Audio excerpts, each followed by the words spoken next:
मुस्तफ़ा मुस्तफ़ा मनबउल सफ़ा सय्यिदुल अंबिया मिशालुन फिल वफ़ा कान फ़ी अत्फ़िही लिल यतामा दिफ़ा। मिशारी राशिद अल्फासी ने इतनी खूबसूरत आवाज़ में पढ़ी है ये नात कि मैं आपको बता नहीं सकता। आइए सुनते हैं, लेकिन उससे पहले अगर आप ज़रा सा भी नात से मोहब्बत रखते हैं, हुजूर से मोहब्बत रखते हैं, तो ये वीडियो लाइक करना आपका फ़र्ज़ बनता है। और पता है आप इस वीडियो में मज़ीद इंटरेस्ट ला सकते हैं। पता है कैसे? नहीं पता? नीचे आपको ये सब्सक्राइब का बटन मिल रहा है ना, पैसे तो आपके लगते नहीं है, फ्री में सब्सक्राइब का बटन दबा दीजिए और देखिए ऐसे इंटरेस्टिंग वीडियोस।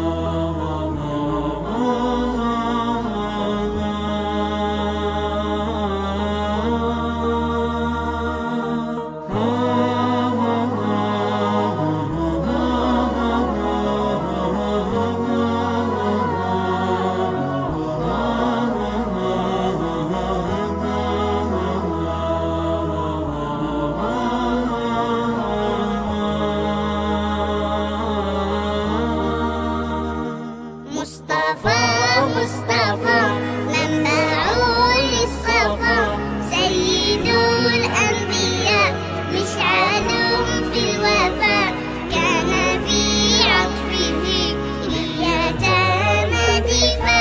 मुस्तफा मुस्तफा منبع للصفا سيد الأنبياء مشعل في الوفاء كان في عطفه لليتامى دفا.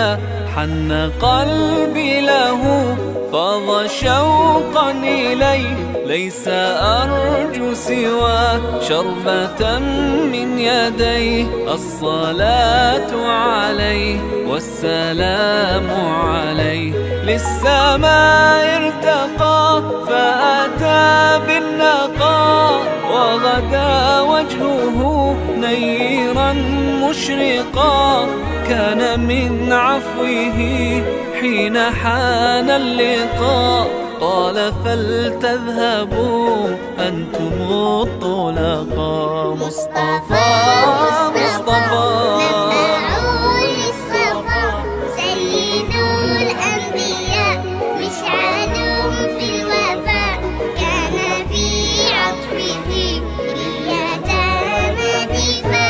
حن قلبي له فاض شوقا إليه ليس أرجو سوى شربة من يديه. الصلاة عليه والسلام عليه كان في هديه منهجا وسطا.